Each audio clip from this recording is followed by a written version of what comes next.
성부와 성자와 성령의 이름으로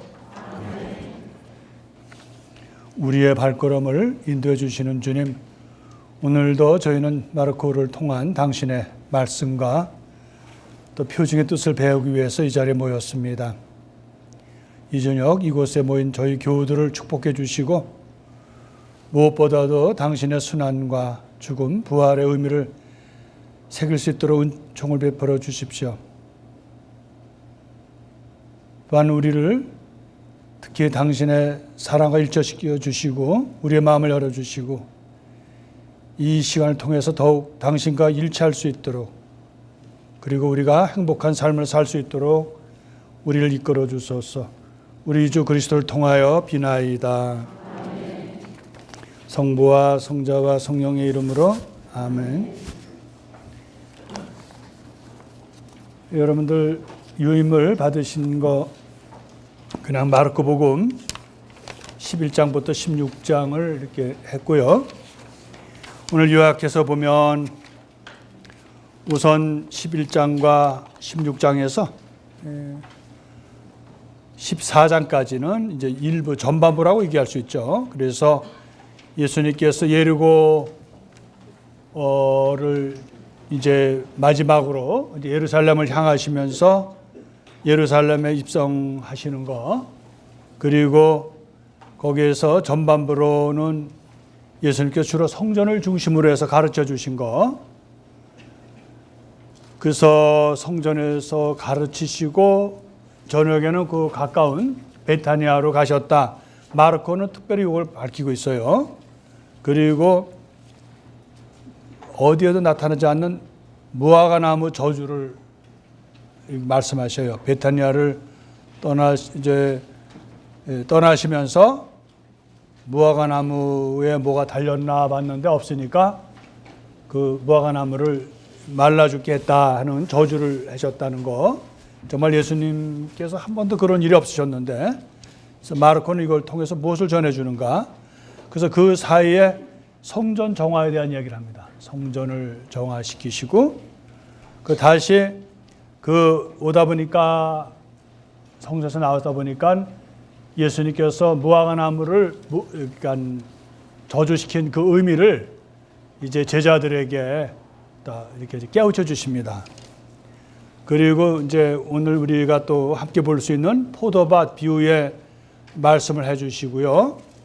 또 부활에 대해서 사두가이파와 부활에 대한 논쟁을 하십니다. 그리고 이제 가장 큰 계명이 무엇인지, 그래서 예수님께서 구약에서 가르쳐 주시는 당시에 이제 율법학자들과는 항상 그 논쟁을 해요. 율법학자들이 가장 기뻐하는 것은 내가 율법을 많이 알고 있다는 것을 좀 과시하는 점도 있거든요. 좀 이렇게 자랑하고 싶고, 또 학자들이라는 것이 또 그런 면도 있잖아요. 내가 갖고 있는 이 학설, 내가 갖고 있는 지식이 다른 사람들보다는 전문적이다, 또 좀 알려진다라고 얘기를 하는 거.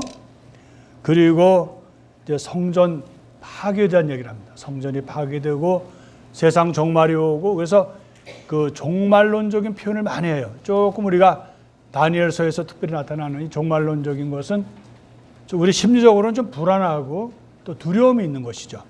그러나 예수님은 그런 면에서 이제 사람의 아들이 오는 예고도 말씀해 주시고, 그래서 이제 예수님의 이제 마지막에 그것은 예수님의 죽음에 대한 것을 준비하는 한 여자를 소개해 주죠.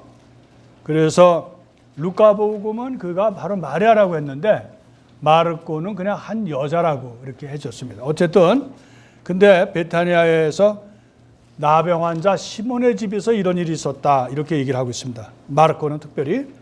그리고 이제 그 최후의 만찬을 하시죠. 예수님께서 만찬을 하시고 제자들이 당신을 배반할 것이다라는 만찬과 더불어, 그래서 성체 성사를 세우시는 것이 바로 예수님께서 돌아가시기 전에 클라이맥스를 해주신 것이죠.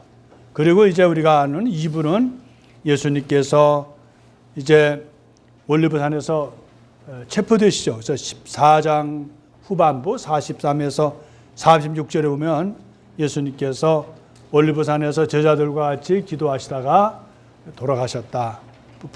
붙잡히셨는데 거기서 예수님은 대사제 관저로 끌려가죠, 먼저. 다른 복음과 좀 차이가 있어요. 그렇지만 거기에는 이미 수석사제들, 또 원로들, 율법학자들이 모두 모였다. 그곳에 모여서 예수님께서 이제 최고의회를 거기서 열죠. 원래는 최고의회, 산헤드린이라고 해서 우리가 보겠는데, 따로 있는데, 성전에 있는데, 이것은 이상하게도 대사제의 집에서 마치 마르코가 전해주는 것은 그 자리에서 최고위원 그 의회를 여는 것처럼 말하고요. 거기서 예수님께서 이제 그 사형 선고를 받을 만한, 예수를 죽이려고 하는 거니까 이미 음모도 꾸몄고, 어떻게 하면 예수님께 그 증언할 수 있는가, 그 사람을 무슨 근거로 해서 예수님을 죽일 수 있는가, 결국 못 찾죠. 못 찾고 예수님께서 다니엘서나 시편에서 있던 거, 사람의 아들이 이제 최후에 그런 날에 돌아올 것이다라는 거. 자, 그렇게 해서 그 사람들은 이 사람이 하느님의 아들로 자처한다. 그것이 큰 제목이죠. 그래서 무슨 증언이 필요 있겠냐? 자기가 스스로 메시아다, 자기가 스스로 하느님의 아들이다 라고 하는 것을 끄트머리로 잡아서 예수님을 죽음으로 몰고 가고, 이제 자기들에게는 사법권이 없죠. 그래서 결국 사람을 죽이고 살리는 권한은 누가 있어요? 당시에 저 총독인 빌라도에게 그 가서 끌려가서 이제 거기에서 끌고 와서 그들을 예수를 고발하죠. 근데 빌라도도 이 사람이 마땅히 당시에 법으로 따져서 죽일 만한 근거도 없는데 이제 폭동이 일어날 것을 우려해서 결국은 군중의 그런 그 세력에 유업에 압도되어서 결국 빌라도는 예수님께 사형 선고, 죄도 없는 예수님께 사형 선고를 하는데, 이것은 이미 그 이사야서에서도 예고했던 주님의 종, 순환받는 주님의 종에서 양의 모습에서 이렇게 돌아가신 그것을 예수님은 재현해 주신다, 그것을 성취시켜 주신다라는 것을 보이고 있죠. 그리고 사람들은 이제 우리가 잘 알지만 예루살렘 입성할 때는 얼마나 사람들이 뭐 호산나 하고 막 외치던 사람들이 그 같은 입으로 예수님을 조롱하고 비난하고 폭언을 하고 모욕을 주고 그러는 말로, 그래서 결국 예수님은 이제 사형 선고를 받으신 후에 이번에는 또 군인들까지, 예수님을 끌고 가는 군인들, 호위하고 끌고 가는 군인들까지 예수님을 이제 조롱하고, 또 결국 예수님께 폭언과 모든 것을 폭력도 행사하면서 예수님을 그렇게 모욕을 주고 죽음으로 몰고 가죠. 그래서 결국은 우리의 클라이맥스는 예수님께서 골고타에서 이제 골고타로 십자가를 지고 올라가시고, 골고타에서 십자가에 못 박히시고, 결국 거기서 숨을 거두시고 묻히시는 것으로서. 그래서 이 마르코복음은 아주 간략하지만 예수님의 이러한 것을 아주 중요한 것들을 이렇게 아주 간략하게 얘기하면서도 그것을 명확하게 얘기해 준다는 거예요. 그래서 묻히고, 아리마테오 출신의 요셉이라는 그이는 또 의원이죠. 그런 신분인데 이 사람 빌라도에 가서 정중하게 예수님의 시신을 이제 청해서 자기의 묘지, 뭐 가정 묘지인지 자신의 묘지인지 몰라도 한 번도 쓰지 않았던 묘지에 예수님을 급하게 모신다. 그리고 예수님 부활하시고, 마르코 복음은 부활 후에 요한처럼 뭐 여러 가지 부활 후의 정황을 얘기하지 않고 바로 승천으로 이어지고, 마르코 복음에서 조금 우리에게 주지되는 것은 그 16장 20절 이후에, 그래서 어떤 사본에는 넣어놓질 않아요. 이것은 후대에 첨부되었다라고 학자들이 일치된 말입니다. 그것은 간략하게 우리가 여기 지금 우리 번역에는, 우리 새 번역에는 마르코 복음서의 짧은 끝맺음이라고 했죠. 그래서 여자들이 예수님 부활을 이제 제자들에게 이게 알려주었다. 그 뒤에 제자들은 이제 그러한 예수님의 가르침을 가지고 승천 후에 두루 복음을 선포했다 하는 간략한 이야기거든요. 그래서 오늘 우리가 이제 요한복음 짧으니까 1장부터 16장의 이야기, 특히 오늘은 11장에서 16장에 있는 거, 예수님의 그러한 그 죽음과 그리고 부활에 대한 이야기. 그래서 죽음 전에 있었던 예수님께서 성전에서 가르치셨던 이야기와 그다음에 예수님께서 죽음과 부활의 이야기, 또 또 승천의 이야기를 마르코 통해서 우리가 한번 보도록 하죠. 물론 우리가 공관복음을 통해서 보면은 다 같은 맥락이에요. 예수님께서 그 갈릴리를 중심으로 해서 활동하시고 또 세례 받으시고 공생활을 하시고 제자들을 모으시고 이제 내려왔는데 마르코는 그런 것을 간략하게 다 그런 것을 아주 우리에게 간단하게 소개해준다. 그리고 중요한 것은 오늘은 예수님의 순환과 죽음과 부활에 대한 아주 기쁜 소식에 대한 것을 알려주고 있다는 거.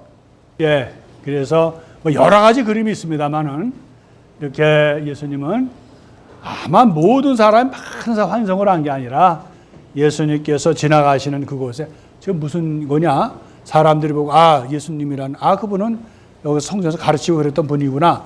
그래서 소박한 그러한 모습으로 제자들은 또 우쭐대는 거죠. 우리 스승께서 바로 메시아로 오신 분이다라고 해서. 그래서 겉옷을 얹어 놓았다. 그것은 존경을 표하는 거고 또 이건 우리가 많이 봤기 때문에 그냥 넘어갑니다. 그래서 힐렐, 그 이스라엘 사람들이 성전, 그 특히 왕으로 오시는 메시아를 환영해서 부른 노래 힐렐.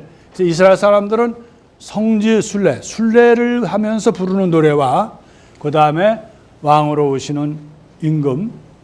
그래서 이것은 다윗이 골리앗을 이기고 예루살렘으로 다시 돌아올 때 그곳에 많은 사람들이 여인들이 노래 부른 그 연결시키는 그런 의미를 갖고 있다. 하여튼 근데 기쁨의 노래죠. 이건 일부러 그랬습니다. 여러분들 잘생기지 않았어요? 당나귀? 당나귀를 우리 사실 볼 얘기가 많지 않아서 좀 실컷 보세요. 예수님께서 여러분 늠름한 말도 아니고 당나귀 타고 오셨다는 건 낙에 타고 오셨다는 건 조금 코미디한 것도 있긴 있어요. 그죠? 우리가 기사가 나귀를 타고 왔다. 그건 좀 안 맞잖아요. 그러나 예수님은 바로 겸손한 모습으로 가난한 모습으로 오시는 메시아를 표시하기 위해서 아마 예수님께서 누구도 한 번도 타보지 않은 나귀를 아마 타고 오셨을 거라 이렇게 보고 있습니다. 무화과는 여기도 있죠? 예. 혹시 못 보셨을까봐 무화과를 보는데 예수님이 웬일인지 베타니아가 성전에서 가르치시고 나오시다가 이렇게 무화과 나무가 있는 데 가가지고 보니까 안 열렸거든요. 근데 꼭 저자는 뭐라고도 하거든요. 제철이 아니었기 때문에 그래서 무화과 안 들렸다는 설명까지 합니다. 근데 예수님은 안 그러셨는데 이거를 아주 저주를 하는 거죠. 욕을 하는 거죠.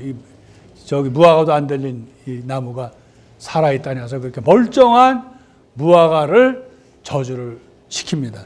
많은 분들이 이걸 이해를 잘 못해요. 예수님이 그렇게 인자하시고 좋으신 분인데 왜 하필 당신이 먹으려고 하다가 없다고 해서 그럴 수 있겠는가.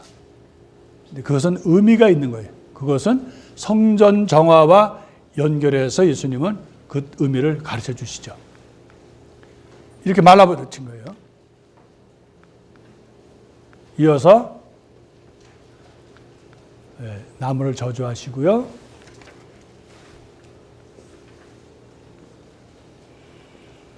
그래서 요 사이에 무화과를 저주하시고 말라버리는 게 20절인데 요 사이에 성전 정화가 있어요. 그래서 다시 와보니까 말라버린 무화과 나무의 교훈을 예수님께서 가르쳐 주십니다. 예, 그래서 그거를 우리가 잠깐 보고요. 그 사이에 있었던 뭐가 있어요? 성전 정화에 대한 이야기. 엘 그레코가 그린 예수님의 성전 정화의 그런 모습을 담은 거죠. 엘 그레코는 스페인으로서 굉장히 영성적으로 깊은 그런 화가로 많은 예수님의 일생을 많이 그렸습니다. 그래서 여기에 희생 제물로 바칠 수 있는 소, 양, 염소, 비둘기를 매매했다는 거예요. 그 중에 비둘기는 가난한 이들이 바치는 그러한 것이다. 여러 번 나눠드린 거기에 그 유물이 있습니다. 그걸 그대로 제가 한 거예요. 이것이 이 저자는 그것을 가난한 이들을 위한 제물 그 봉헌 그 가축이다, 짐승이다 이렇게 얘기하는 거죠. 근데 여기서 제가 오늘 두 군데 것을 제가 거기다 인용해 드렸어요. 하나는 이방인들의 성전이 있으면 여인들의 뜨락, 이방인들의 뜨락, 그리고 남자들이 있는 정규 그 성전의 뜨락인데 이방인의 뜨락은 맨 바깥에 있습니다. 그래서 거기가 바로 그 재물을 팔고 그러하는 일이 북적대는 거와 가장 가까운 곳이다. 그래서 그 여러분이 드린 저자는 이방인들에게서 그 자리에서 성전의 자리에서 바로 이렇게 그 장사꾼들에 의해서 비록 그것이 재물을 바치기 위한 그 동물들을 사고 파는 것이지만 거기서 폭리가 많이 이루어졌고 거기에서 뭐가 있냐면 바로 그 성전의 성전세를 받고 유지하는 그러한 재관들에게도 얼마간의 돈을 납부했다고 이렇게 나와요. 그것도 있을 수 있는 얘기입니다. 그래서 그것이 재물을 팔고 하는 그것이 결국 하나의 권리인 것처럼 상인들의 권리인 것처럼 우리가 이렇게 팔아서 거기 성전에 그 관리 거기에다도 내고 하는 거라는 거. 그러나 그 이득이 너무 커서 그래서 여기 끝에 환정상들은 재관들에게 상당한 세금을 바쳤다라는 거. 그걸 여러분 주지시키고 또 우리가 그냥 복음을 쓰거나 읽을 때는 모르는 내용입니다. 아마 저자들 중에서 그런 얘기를 많이 합니다. 왜 예수님께서 저렇게 채찍을 들고 저러셨을까? 그것은 우선은 항상 보면은 성전은 거룩하고 하느님께 제사를 바치고 기도하는 곳인데도 사람들은 이해관계가 생기면 거기에 돈이 따르면 전혀 다른 방향으로 된다는 얘기. 여러분들 아마 성전에 가면 많이 느낄 거예요. 저도 처음에 로마 공부하러 갈 때 굉장히 이렇게 희망을 갖고 로마 우리 교회의 중심지고 베드로 대성전은 얼마나 멋있을까 하고 갔는데 실망한 건 뭐예요? 베드로 대성전의 중심이 주로 성물 판매서부터 그 사람들이 거기서 막 사고 팔고 하는 게 또 뭐 상점들이 또 즐비해요. 그리고 또 예루살렘 여러분들 가보세요. 예루살렘 홀리 세프르크 처치라고 해서 거기 무덤 성당 중심으로 가면 거기 뭐가 많아요? 비아 돌로로사라면 바로 십자가의 길인데 거기에 보면 하도 뭐 사람들이 장사하고 그러는 틈에 끼어서 이게 16, 어디까 10처인지 11처인지 모르게 구분이 안 되는 곳도 있어요. 항상 우리가 이런 생각을 해. 아유, 나는 성지순례를 제가 잘 안 가는 이유 중에 하나가 성지순례를 간다고 해서 우리가 거룩해지는 건 아니거든요. 근데 성지순례를 가기 전에 마음 자세 우리가 기도하고 또 다녀와서 그곳에도 기도하고 다녀와서 기도하는 우리의 삶이 중요한 거지 그 장소가 거룩한 건 아니에요. 장소는 그 예수님께서 그 계시던 곳 예수님께서 옛날에 있으셨다는 그 역사적인 의미 때문에 우리가 가는 거지 그것이 마치 그것만 갔다 오면 자동적으로 우리가 거룩해지고 그것이 과연 정말 모든 것의 신앙의 정점인 양 그렇게 착각해서는 안 된다는 거예요. 우리의 그 성지는 어디예요? 네? 지긋지긋한 가족들이 있는 곳이 성지예요. 예? 여러분들 매일 그냥 밥 먹으면서도 그냥 그 욕하고 그냥 뭐 반찬이 이거냐고 투덜거리고 먹으면 그냥 먹지 말고서 막 싸우는 곳이 어디예요? 그것이 성전이라는 거예요. 사실은요. 예? 그것이 성지고. 근데 그걸 놔두고 딴 데로 가서 찾을 있냐고요. 예? 그래서 그러한 우리가 여기 그걸 봐야 돼요. 내가 있는 그것이 성지라는 거예요. 거기서 내가 열심히 기도하고 그래서 나의 삶을 충실히 하고 행복하면 그것이 훌륭한 성지라는 것이죠. 아무리 잘 꾸며놓은 성전이라 하더라도 거기 드나드는 사람들이 기도하지 않고 이렇게 장사 속으로 그런다면 그것이 예수님은 말씀하신 집으로 너희들은 여기를 뭐의 소굴이라 그랬어요? 예? 강도나 도둑의 소굴이다 하는 얘기는 뭐예요? 장소 때문에 그런 게 아니라 거기에 임하는 사람들의 의미가 뭐예요? 처음에 성전은 그렇지 않았죠. 성전은 처음에는 기도하고 정말 제물을 바치고 하는 거룩한 장소였었죠. 그래서 그러한 것을 이제 말씀하시는 거고요. 학자들은 그렇게 얘기를 해요. 예수님께서 과연 요란하게 그냥 채찍을 해서 모든 사람들 볼 수 있게 했겠느냐? 그거는 아닐 것이다. 그것은 아니고 일부에서 막 그 상징적으로 하지 않으셨겠냐? 근데 하여튼 많은 화가들이 이렇게 예수님께서 그것에서 팔고 사는 가축을 사고 팔고 비둘기 뭐 또 소, 양 이런 거를 다 하는 그런 것들에서 혼란스러운 거죠. 그런 데에서 예수님은 바로 성전에 대한 것을 가르쳐 주셨는데 거기서 당신 뭔데 성전에 대한 얘기냐? 예수님은 그 성전은 바로 나중에 요한복음에 이르기까지 공관복음에서 요한복음에 이르기까지는 그 성전은 바로 우리가 볼 수 있는 그런 성전이 아니라 당신 자신을 얘기하는 거예요. 예수님 자신을 얘기하는 것이다. 나중에 사도 바울은 또 어떻게 그걸 확대했어요? 그리스도에게 세례를 받은 사람은 모든 사람은 하느님의 성전이다 이렇게 얘기를 했습니다. 그래서 성전은 자기의 몸이다 하는 거죠. 몸을 잘 가꾸고 하느님의 그러한 삶이 하느님 그리스도의 삶이 내 안에 머물면 그것이 자체가 성전이다 이렇게 가르쳐 준 것이죠. 이건 뭐 같아요? 갑자기 성전에서 이것은 포도밭 소작인들에 대한 이야기입니다. 예? 그래서 처음에는 이제 어떤 포도밭 주인이 자기 포도밭을 잘 가꾸고선 그 소작인들에게 주고 떠났다. 그것을 포도밭을 가꾸는 이들에게. 그래서 이제 포도철이 되자 사람들을 보냈는데 그 소작인들 그걸 잘 받아들여요? 그냥 때리고 더러는 죽였다 이렇게 나옵니다. 그리고 나중에 내 아들이야 알아보겠지 하고 또 했는데 사람들은 그 아들까지도 때리고 죽이고 그랬다. 그래서 그 아들을 이렇게 해서 그 포도원 바깥으로 던져버렸다라는 게 나옵니다. 우리 지난번에 마태복음 할 때 이걸 했어요. 같은 맥락인데 저자는 상속자다. 그 아들을 보고 저자를 죽여버리자 해서 죽이게 될 것이다. 이것은 그를 붙잡아 죽이고 포도밭 밖으로 던져버렸다. 이것은 예수님께서 이제 장차 당신의 죽음이 가까웠다라는 것을 예시하기 위해서 이런 말씀하셨다는 거. 그래서 지난번에 말씀드렸지만 포도밭이라는 것은 바로 두 가지 의미를 하죠. 하나는 물리적인 포도밭. 그것은 예루살렘이 아니라 예루살렘 성 밖에서 돌아가실 것을 예고하셨고 두 번째는 뭐예요? 포도밭이라는 것은 이스라엘 동포를 말하는 거예요. 이스라엘 동포로부터 버림을 받았다라는 얘기입니다. 여러분 우리가 살면서 제일 서러운 것 중에 하나가 뭐예요? 내가 버림을 받았다라는 거. 내가 소외되고 있다라는 거. 예수님은 철저하게 바로 당신의 순환을 통해서 우리에게 그것을 보여주시죠. 그래서 예수님의 이런 그 소외된 삶이 우리에겐 큰 유한이 된다는 거예요. 왜냐하면 우리가 많은 경우에 소외되는 일이 많거든요. 소외를 시키지 않아도 우리 스스로 심리적으로 내 이웃에게, 내 가족으로부터, 내 사랑하는 사람에게부터 내가 소외된다는 그런 마음을 많이 갖거든요.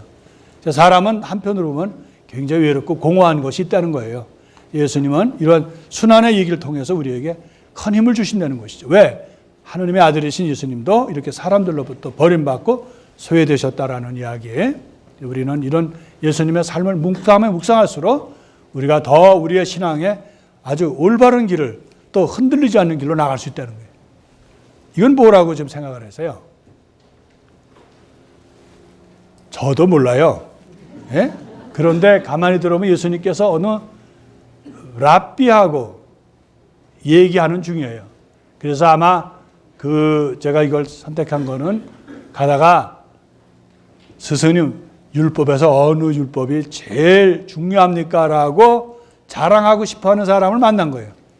예수님은 격이 없이 어느 장소에서 격식을 갖고 만나는 게 아니라 때로는 장터에서 때로는 길거리에서 만나서 하면은 거기에서 격이 없이 대답해 주셨다는 거예요. 예수님은 참 자유로우신 분이죠. 어디에 묶이지 않으시고 사람을 묶지 않으시죠. 율법으로나. 그래서 하느님을 사랑하는 것이 첫 번째 그것이 계명이다. 당시에 혹시 무슨 것을 가지고 대답을 하셨을까요? 랍비는 무엇을 생각을 했을까요? 첫째가 하는 계명이 뭐라고? 또 이렇게 대답하실라 그러지? 내가 거기 있었어요? 내가 만나지도 않았는데. 많은 경우에 율법학자들은 제사를 바치는 것을 첫 번째로 꼽았어요. 아무리 어려워도 온 마음을 다해서 하느님께 바치는 것이 첫째가 하는 계명이다, 이렇게 대답을 해봤었어요. 그런 또 근거가 있고요. 그러니까 이 사람은 예수님께도 성전 부근이니까 제사에 대해서 얘기할 줄 알았는데, 예수님은 어떤 근거를 얘기했었어요? 신명기 6장 4절부터 5절의 이야기. 이거는 루카복음 30절을 말하고, 이스라엘아 들어라, 주 우리 하느님, 그러면 너희는 마음을 다하고 목숨을 다하고 정신을 다하고 힘을 다해 너희 하느님을 사랑해야 한다 하는, 요거는 어디냐면 신명기 6장 4절의 말씀, 4절부터 5절의 말씀 어떻게 예수님께서 인용하신 거예요. 하느님 사랑이 첫째다 하는 얘기입니다. 하느님께 바치는 제사가 멋져가 아니라, 두 번째는 또 그러면 하느님께 바치는 제사인 줄 알았는데 이 사람은 그것을 업고 다시 뭐라 그랬어요? 이웃을 너 자신처럼 사랑해야 된다. 근데 여기에 맥락은 뭐냐면, 너는 동포들을 무시해서는 안 된다. 동포들에게, 빚진 동포, 가난한 동포에게 저당을 잡혀서는 안 된다. 이런 얘기하는 가운데 했던 말씀이에요. 그래서 내 이웃을 네 자신처럼 생각해야 된다. 그래서 예수님께서는 이것을 첫째 가는 계명이 하느님 사랑이고, 이에 못지않게 똑같은 계명이 뭐예요? 내 이웃이다, 내 이웃 사랑이다, 이렇게 말씀하셨어요. 아마 예수님께서 삶으로 보여주신 그 계명의 이 두 가지를 손수 실천하신 분이 예수님이시죠. 예수님은 가르치신 것뿐만 아니라 보여주신 것. 이건 뭐 같아요? 여러분, 막걸리 사발이라 그러실라 그러죠. 저도 여기다 막걸리를 먹으면 얼마나 좋을까 했는데, 이게 뭐냐면 랩톤을 넣은 거예요. 이거. 이게 헌금계에 구멍이 들어 있어요. 그러니까 그 사람들은 동전을 넣나 봐. 저기 이렇게 금전, 은전, 동전 이렇게 돼 있거든요. 그 금전으로, 금을 만드는 제일 비싸고요. 그래서 거기다가 한 과부가 얼마를 넣어놨어요? 2랩톤, 가장 작은 동전을 넣으셨다는 거. 그래서 그 동전, 그래서 이게 랩톤이죠. 랩톤을, 당시의 랩톤을 넣었다 하는 얘기입니다. 예수님께서 성전에서 건너편에서 보니까 많은 사람들이 꼭 얘기를 했어요. 바리새나 율법학자들은, 부유한 사람들은 아주 나보라는 듯이 큰 돈을 이렇게 보이면서 넣었다는 거예요.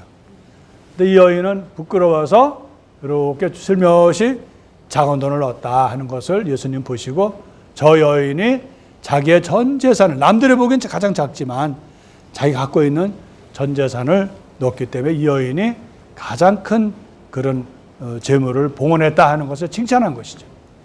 예수님은 가만히 보면요, 굉장히 긍정적이셔요.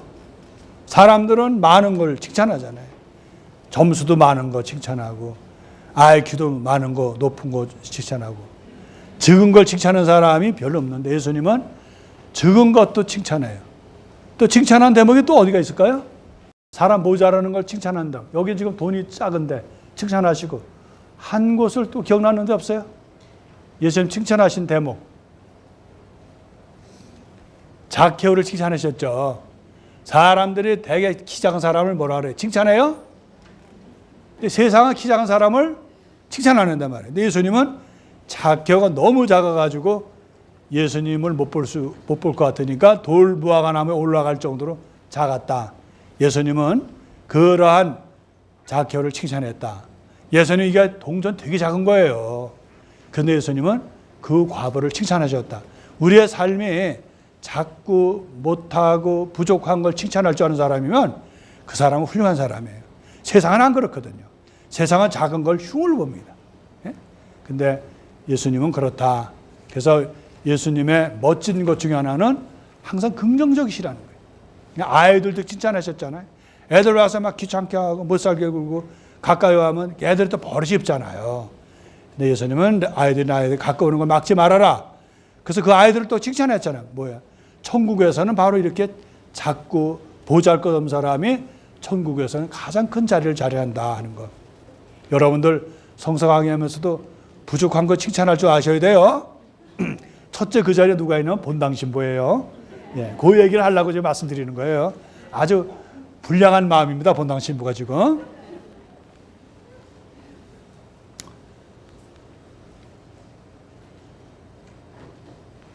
이제나 저나 몇 번 눌러도 안 나옵니다. 예. 그래서 그거 넣고, 이건 뭔 것 같아요? 예수님은 마음은 아프시지만 바로 기원 후, 당신이 돌아가시고 얼마 있다가 70년 내에, 이게 기원 후 70년이죠. 예루살렘이 대대적으로 로마 군에 의해서 다 폐허가 됩니다. 그래서 그러한 말씀을 하셔요. 첫 번에는 여기 있는 돌 하나가 남아날 것이 아니다.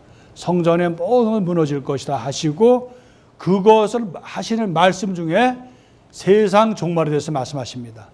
이 세상에 다 모든 것이 바로 멸망할 것이다 하는 말씀하시거든요.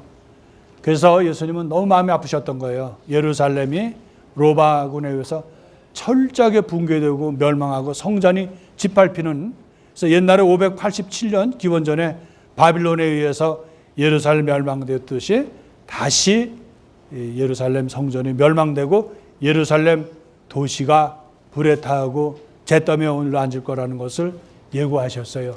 그것은 무슨 뜻일까? 그것은 첫 번째로는 역사적인 얘기를 하시는 거고, 두 번째는 바로 이 세상도 종말이 있다는 것을 말씀하셨어요. 그래서 하느님의 아들 인자가 오는 날에 대한 얘기도 곁들여서 하셨죠. 사람들이 이제 칭찬했어요. 예루살렘 성전에 대해서. 예수님께서 돌 위에 남아있는 것은 하나도 없을 것이다 라고 그렇게 말씀하셨다는 거. 예. 여기에 대한 그림은 많지는 않더라고요. 그래서 우주의 징조가 달라질 것이다. 해가 떨어지고 달이 빛을 잃고 그리고 별들이 떨어질 것이다 라는 거. 그래서 우주의 징조가, 이제까지의 그런 모든 질서들이 무너질 것이다.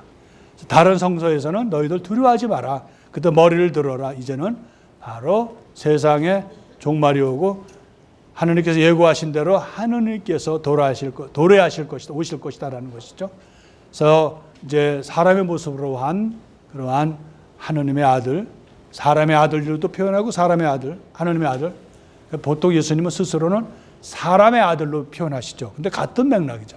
그래서 하느님의 아들, 사람의 아들. 그래서 올 것이다라는 이제 말씀을 하십니다. 그래서 여기에 그 무렵 환난 뒤에 해는 어두워지고 다른 빛을 내지 않으면 별들은 하늘에서 떨어지고 하늘의 세력들을 흔들릴 것이다. 그때 사람의 아들이 큰 권능과 영광을 떨치며 구름을 타고 오는 것을 사람들이 볼 것이다. 그때 사람의 아들은 천사들을 보내어 자기가 선택한 이들을 땅 끝에서 하늘 끝까지 사방에서 모을 것이다 라고 말합니다. 그러니까 이 세상에서 우리가 살면서 결국 우리가 할 수 있는 것은 뭘까? 우리가 한 선한 일은 상을 받고 악한 일은 벌을 받는다는 그러한 그 권선징악의 사고가 바탕이 되어 있지만, 그러나 예수님은 항상 당신이 사랑하는 사람들, 또 당신을 사랑하는 사람들을 하나도 잃지 않을 것이라고 항상 위로하고 격려하십니다. 이것이 세상 사람들과는 달라요. 세상 사람은 어떤 업적을 보고 예수님이 그렇게 아니 사람들이 칭찬하고 어떤 것을 대가를 주지만, 하느님의 아들이신 예수님은 우리가 아무것도 내놓을 것이 없지만, 그러나 하느님을 사랑하고 하느님 보내신 예수 그리스도를 사랑함으로써, 그 마르코의 가르침이죠. 그래서 그런 가르침을 통해서 우리가 사랑을 통해서 구원된다. 사랑이라는 것은 자비거든요. 어떤 그거에 대한 냉혹한 심판이 아니라 바로 당신이 사랑하는 사람들을 구원해 주신다. 무엇으로 구원해 주셔요? 은총으로서. 그냥 그 어떤 공로가 있어서가 아니라 사랑으로서 그렇게 하실 것이다라는 위로를 주십니다. 여기는 여러분이나 저나 마지막으로 우리가 바랄 건 뭐예요?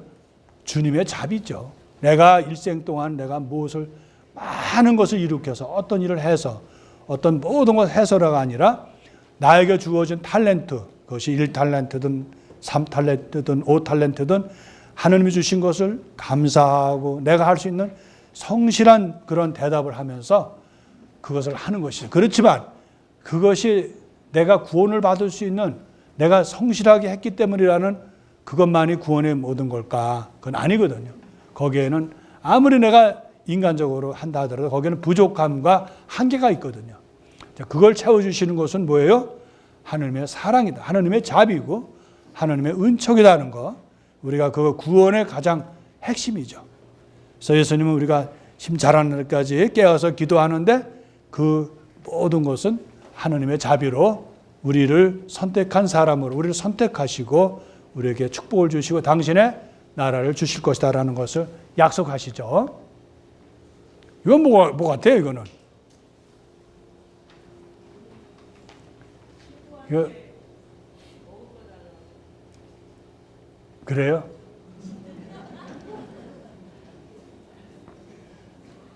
여기 원래 그림에는 밤늦게 오는 주인을 맞이하는 종은 행복하다 하는 건데 더 지금 그 얘기를 들어보니까 친구한테 먹을 걸 달라고 하니까 더 실감이 있네요. 네. 저는 그걸 선택하겠습니다. 왜냐하면 우리가 먹는 거 빼놓고 뭐 다가오는 게 있겠어요. 그러니까 그것도 맞는 말씀이에요. 친구한테 밤늦게 와서 야, 대화가 그렇게 되지 않아요? 야, 먹을 것 좀 줄래? 근데 이거는 깨어있는 종은 행복하다. 주인이 2시에 오든 밤늦게 오든 새벽에 오든 주인을 맞이하는 종, 깨어있는 종은 행복하다는 얘기인데 그 자매님 대답 잘하셨어요. 예. 왜냐하면 밤늦게 하면 이렇게 모자 쓰고 나가서 뭐 할지는 않잖아요. 예? 맨발 벗고 가갖고 잠옷 빨아마서 할 텐데 이거는 먼 길에서 온 사람의 모습인데 하여튼 그림 그린 설명 그렇게 돼 있었어요. 깨어있으라는 거. 요거요. 새벽일지 너희가 모르기 때문에 저녁일지 한밤중일지 닭이 울 때 새벽일지 주인이 오는 그때 와서 맞는 주인은 그 종은 그것은 행복하다는 말을 해주신 거예요. 그래서 우리가 항상 깨어 있으라는 거예요. 세상 욕심이나 세상의 혼란스러움에 빠져 있지 말고 항상 주인이 언제 오실지 기다리는 종처럼 되어라는 예수님께서 순환 받으시기 전에 바로 이런 말씀을 다시 이렇게 일깨워 주셨어요. 예수님을 죽일 음모를 꾸몄다는 거예요. 누가요? 바리사의 율법학자들이. 그래서 바리사이들이 이렇게 어떻게 하면 예수님을 죽일까? 어떻게 하면 그를 속여서 빨리 잡을까 하는 것을 궁리했다는 얘기죠. 예수님을 발을 씻어 주었다 하는 거. 그는 루카하고 마르코가 조금 달라요. 예? 그러나 그 여인은 머리카락을 바로 해서 참회의 그런 눈물을 흘려서 예수님의 발을 씻어 주었다라고 얘기합니다. 마테오하고 마르코는 어떤 여자라고 그랬고요. 또 마르코는 14장 3절에 베트남에 있을 때 나병 환자 시몬의 집에 계실 때 어떤 여자라고 했는데 여기 요한은 마리아가 비싼 숯 나르도로 한 리터를 하는데 여기 마리아는 누구예요? 마르타의 동생. 다시 말하면 예수님께 죽음으로부터 구해준 라자로의 누구예요? 누이 동생. 그래서 그것이 차이가 있다는 얘기인데 확실한 건 예수님께서 결론으로는 그것을 말리지 마라. 나의 장례를 준비하는 거라고 얘기한 건 확실한 거예요. 제자들도 아유 이렇게 비싼 걸 왜 스승께서 딴 데도 바른 것도 아니고 발바닥에다 바르냐. 그래서 은근히 제자들 욕을 한 거예요. 스승을. 비싼 건데 하고. 예수님께서 가난한 이들은 너희들과 함께 있지만 나는 너희들과 항상 함께 있지 않을 거다. 이건 뭐냐면 레오나르도 다빈치가 최후의 만찬을 써봤죠. 울티마 체나라 그러죠 보통. 거기에 것을 그리는데 거기에 이게 반디넬리예요 원래는. 이게 아마 일본식으로 누가 번역한 것 같아요. 반디넬리가 아니라 반디넬리. 모델로 예수님을 그렸어요. 그가 젊었을 때. 예? 그 다빈치가. 그 찾다가 나중에 아주 불황아로 얼굴도 형편없는 사람 이스가랴 유다스를 찾다가 하나 그런데 나중에 그 사람 고백이 내가 반디넬리라고 한 거예요. 같은 사람, 한 사람이 젊었을 때는 이쁘고 참 아름다워서 예수님 얼굴을 했는데 나중에는 어떤 모든 걸 쪄들고 인생의 삶의 가장 밑바닥에서 이 사람이 찾았는데 모델을 그 사람이 피에트로 반딜레리다 하는 얘기입니다. 한 삶이 예수 그리스도로 한 삶이 이제 이스가랴 유다스로 되었다라는 얘기입니다. 그런 뒷이야기를 여러분들 6년 후에 이거 굉장히 오래된 그림이죠. 한 번에 그린 그림이 아닙니다. 여기에 예수님의 얼굴과 유다스의 얼굴이 어딘 것 같아요? 여기서요? 요게 유다스입니다. 요거는 베드로고요. 요게 제가 요한으로 알고 있는데 그래서 예수님의 얼굴을 이렇게 해맑은 예수님을 그렸는데 나중에 유다스를 그리려고 이걸 못 찾았다가 6년 뒤에 찾았는데 같은 모델이라는 것이죠. 예. 아까 확대하면 이게 베드로고 이게 누굽니까? 이스가랴 유다스. 예수님 얼굴이 나타나야 되는데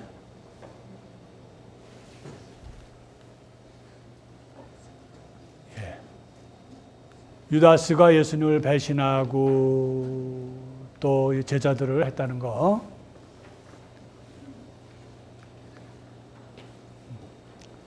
그래서 유다스는 스승과 있으면서 그리고 돈 은전 30냥을 줬다. 그리고 자기 스승을 입맞추는 것으로서 적당한 기회를 통해서 넘겨줬다는 이야기. 예수님께서 마지막 만찬을 하실 때 이렇게 아마 소박하게 하셨을 거라는 거예요. 그래서 예수님은 정말 제자들과 자유롭게 앉아서 빵으로 포도주로 당신의 살과 피를 내어주셨다는 이야기. 예. 요한복음은 특히 마르코복음과 달리 더 예수님을 예수님께서 제자 사랑하셔서 했다라고 더 붙여요. 그리고 이들은 이렇게 이제 성찬에 성체성사를 세우신 거죠. 그러시고 스승이 어떻게 될지도 모르고 그들은 찬미가를 부르고 나서 올리브산으로 갔다. 근데 결국 거기는 예수 스승의 죽음이 기다리는 것이다. 예수님께서 3번이나 올라가서 제자들과 같이 시몬 베드로하고 또 사랑하는 몇 제자분 데리고 먼저 가까이 가시고 나머지 제자들은 잠을 자고 그러셨다는 거. 지금도 여기 올리브산, 그 겟세만이죠. 겟세만 산이라서 지금 이건 우리 가톨릭 성당이죠. 예, 저기 프란치스코 회에서 이렇게 운영하고 있는데 바로 뒤에가 올리브산이에요. 이 앞으로 여기가 베타니아쯤 돼요. 여기 불이 있는데요. 이렇게 지나서 이렇게 오면 이쪽으로 오면 여기가 예루살렘이죠. 여러분 뭐 성지순례 가보셔서 아시지만 가까운 거리죠. 겟세마니의 기도에서 우리가 배울 수 있는 거, 사람은 다 누구나 채울 수 없는 고통이 있는 거예요. 많은 사람들은 제일 힘든 것이 하나님이 나를 기억하고 계실까? 내가 그토록 의지하고 사랑하는 예수님은 지금 뭘 하고 계시는가?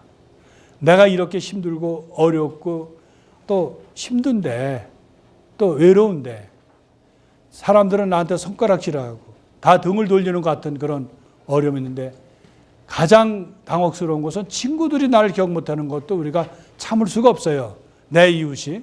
근데 내가 신앙인으로서 가장 힘든 거는 바로 하나님의 침묵이라는 거예요. 예수 그리스도의 침묵. 그래서 예수님께서도 여기에서 야고보하고 베드로 요한만을 데리고 올라가셨는데 공포와 번민에 휩싸이기 시작하셨다. 그 사랑하는 제자들에게 의지하면서 내 마음이 너무너무 괴로울 지경이다. 너는 여기 남아서 깨어서 있어라고 말씀하셨다. 그리고 여기서 예수님께서 이 잔을 저기서 거두어 달라. 우리 사람은 누구나 똑같잖아요. 나에게 오는 고통을 좀 피하고 싶고 하나님이 나를 좀 거두어 주시고 싶긴 했지만 예수님께 주시는 큰 교훈은 뭐예요? 제 뜻대로 말하지 마시고 아버지께서 원하시는 대로 아버지 뜻대로 해달라. 우리의 기도가 그래야 됩니다. 나중에는. 처음에는 신앙의 단계가 초보면 항상 어떤 기도하면 이루어주세요. 제가 한 기도 이루어주세요. 이루어주세요. 안 이루어주시면 안 해주시면 국물도 없어요. 당신은 하여튼 각오해요. 하여튼 안 도와주시면. 마치 그런 식으로 기도한다는 거예요. 예수님을 협박하고 안 해주면. 근데 놀라운 것은 예수님은 협박을 받으면 도와주신다는 거예요. 안 해줘도 어떻게 돼? 도와주시지만 협박을 해도 다 도와주신다는 거예요. 예수님은 그런 기도도 기뻐하신다는 거예요. 협박하고. 당신하고 나는 이제 끝이다. 이거 안 들어주면 이제 나는 끝이야. 그러면 예수님도 긴장해서 도와주시긴 도와주시는데 신앙인의 모습은 그게 아니라는 거예요. 그래서 엉터리 같은 기도도 예수님은 도와주시지만 그러나 우리가 가장 신앙이 깊을수록 우리도 내 욕심이나 내 인간적인 계획 안목으로 그걸 도와주지 마시고 당신의 그 크신 그런 구원의 그런 눈으로 저를 도와주십시오. 이렇게 도와야 된다는 거예요. 그래서 우리도 언젠가는 예수님의 기도가 일치한다는 거예요. 그래서 성모님도 그랬잖아요. 어떻게 남자를 알지 못했는데 아기를 낳을 수 있습니까? 그때 천사는 여러 가지 설명해 주잖아요. 하늘을 믿고 주님의 종은 당신의 뜻대로 이루어지기를 바란다고 하잖아요. 성모님과 예수님 우리에게 주시는 큰 교훈은 뭐예요? 인간적인 나의 욕심, 내 입장에서 바라고 급해서 하는 기도, 물론 그것도 하느님은 도와주시지만 가장 성숙한 신앙인의 기도는 내 뜻이 아니라 누구예요? 하느님의 뜻으로. 내 뜻이 아니라 우리 예수님의 뜻으로, 내 뜻이 아니라 성모님의 사랑으로, 성모님의 뜻으로 도와주시도록 기도하는 것이 가장 큰 기도라는 거. 여러분 다 알고 계시죠? 지오또라는 사람이 예수님을 잡아넘기는 그런 제자 유다스의 키스, 유다스 입맞춤을 이게 그 아시스의 그 프란치스코 성당, 대성당 거기 벽화에 지금 있습니다. 그리고 또 하나는 안젤리코라는 사람이 이것도 이렇게 해서 많은 화가들이 이렇게 예수님의 마지막 잡히는 장면을 이렇게 그렸다는 거.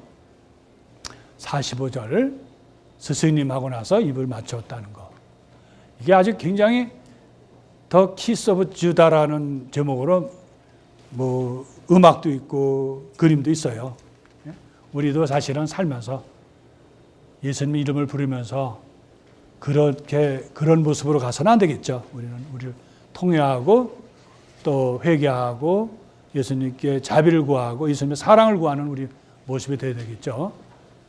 산헤드린에 대한 얘기는 여러분들에게 나눠드렸어요. 그래서 한번 나중에 보셔요. 오늘 시간이.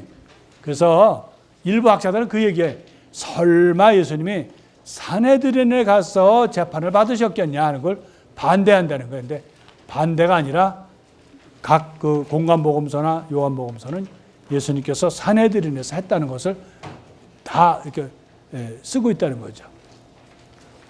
그래서 그들은 공통적인 예수님을 엄청 비하했다는 거예요. 증오하고.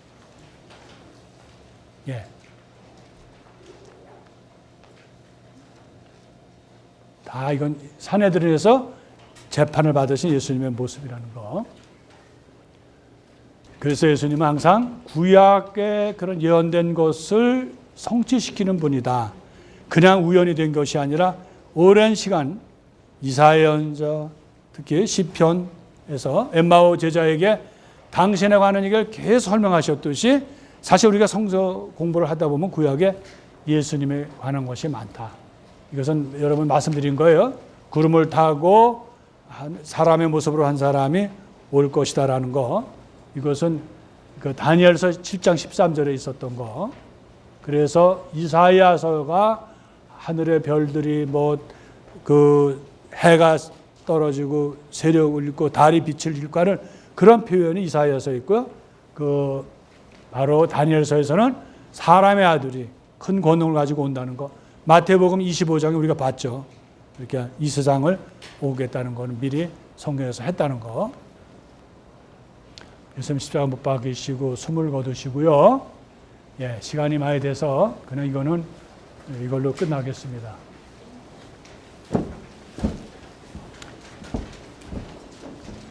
끝으로 말씀드리는 건 마르코복음은 바로 예수님께서 십자가에 돌아가시고 또 부활을 하셨다.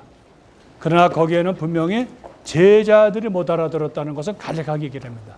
마테오나 특히 루카는 그걸 상세하게 얘기하는데, 그래서 잘 알지 못하고 깨닫지 못한 제자들이었지만 예수님은 당신의 사랑으로 그들에게 당신 부활을 입증해 주시고 그리고 승천하셨다. 승천하셔서 하느님 오른편에 앉으시고 하느님으로서 바로 제자들과 약속하신 세상 끝까지 함께 계시다는 그 계시가 또 약속을 하셨다. 그래서 우리는 항상 우리의 예수님을 세례성사로 우리가 함께 하느님의 자녀가 되고 예수님의 제자가 된 우리는 사실은 어떤 인간적인 그런 힘들고 어려운 일이 있고 세상이 항상 우리가 원하는 되는 건 아니잖아요. 고통스럽고 실망스럽고 우리가 예수님은 남을 용서하라는데 나는 용서 못할 때가 많아요. 아무것도 아닌 거 가지고 남들이 보면 아무것도 아니지. 나한테는 숨이 넘어갈 것 같고 정말 그 사람은 세상에 없으면 좋겠다 하고 미움이 있는데도 그렇게 우리가 부족해요. 우리가 뭐 그런 걸 가지고 용서 못하느냐 그렇게 얘기해서는 안 된다는 거예요. 왜냐하면 그 사람은 그 사람대로 힘들고 힘겨운 게 있다는 것이죠. 그래서 우리는 다 이번에 이제 마르코를 통해서 예수님의 삶을 얘기하는데 클라이맥스는 바로 예수님의 죽음이에요. 십자가에서 돌아가시고 부활도 아주 짧게 얘기해 줬어요. 그런데 마테오는 좀 장황하게 설명했는데 마르코는 짧게 했다. 그것은 인간적인 예수님에 대해서 설명하면서도 이분은 인간적으로 죽은 것 같아도 처음에 우리 시작할 때 뭐라 그랬죠? 예수 그리스도, 더 나아가서 어떤 예수 그리스도예요? 하느님의 아들이신 예수 그리스도의 복음의 시작이라고 마르코는 전했어요. 근데 거기는 바로 하느님의 아들이시지만 이 지상에 인간으로 살아가신 예수 그리스도를 조명함으로써 그분이 하느님의 아들이시지만 우리와 같이 세례도 받으셨고 또 유혹도 받으시고 또 무화과 나무를 보면 막 화도 내시고 막 저주도 내리는데 무화과 나무의 저주는 왜 그랬을까요? 없어서 화가 나서 그러셨겠어요? 아니에요. 예수님께서는 그 무화과 나무는 뭐를 상징하죠? 맛있는 걸 상징해요. 이스라엘 백성을 상징하는 거예요. 이스라엘. 당신을 받아들이지 않는 사람들에 대한 경고를 얘기하시는 거고, 두 번째는 거기에 이 산 보고 저 산으로 옮기라 하면 그것도 옮긴다는 믿음에 대해서 당신이 이렇게 저주하면 저주가 된다는 것을 믿음과 연결시켜서 말씀하시는 거예요. 그러나 거기 궁극적으로 무화과를 저주시키는 것은 당신이 뭐 잡수고 앉아서 그게 중요한 게 아니고 바로 경고예요. 믿음을 받아들이지 않는 사람은 이스라엘 백성도 그렇게 되고 또한 사람들도 그렇다는 걸 보여주시는 거예요. 오늘 좀 강의도 좀 이것 때문에 늦었고 좀 늦었지만 오늘 결론은 마르코의 결론은 뭐냐면 그렇게 인간적으로 사셨던 분이 바로 예수 그리스도다. 그분은 하느님의 아들이라는 것을 분명하게 알려주기 위한 복음이라는 거. 그래서 오늘 우리가 함께 묵상할 것은 예수님의 겟세마네 기도를 한 번만이 아니고 첫 번째 또 와서 실망하시고 또 두 번째 또 실망하시고 세 번째 실망하셨다는 거. 우리가 살아가면서 남들이 볼 때는 아무것도 하는 그런 삶의 무게가 있어요. 고통스럽고 용서 못해서 어려운 거, 밉고 어려운 것들이 있지만 그러나 우리는 포기해서는 안 된다는 거예요. 예수님 같이 또 와서 기도하시고 또 오시고 기도하신 것처럼 우리 신앙인도 정말 힘들고 어려울 때 기도하라는 거예요. 우리는 너무 약해요, 여러분들. 내가 마음이 깊은 사람, 내가 신앙 있는 사람이다. 나는 마음이 넓은 사람이다. 그렇게 말할 수 있는 사람은 아무도 없습니다. 우리는 다 연약하고 부족하고 한계가 있는 사람들이에요. 그러나 우리가 정말 이 세상에 살 수 있는 힘은 뭘까요? 그것은 예수님이 우리와 함께 계실 때 우리는 언제든지 힘들고 어렵지만 용기를 잃지 않고 희망을 잃지 않고 살아갈 수 있다는 거 보여주거든요.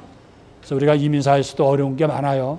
그러나 우리가 이 성경 공부를 통해서 배울 수 있는 것은 우리의 신앙이 약해서는 안 된다는 거예요. 신앙이 첫째라는 거예요. 그래서 신앙을 어떤 신앙이냐면 예수 그리스도, 하나님의 아들이신 예수 그리스도에 나의 희망을 두고 살아가는 그런 믿음이 중요하다는 거 잊지 마셔요. 성부와 성자와 성령의 이름으로 아멘. 영광이 성부와 성자와 성령께 전과 같이 이제와 항상 영원히 아멘. 성부와 성자 성령의 이름으로 아멘. 감사합니다.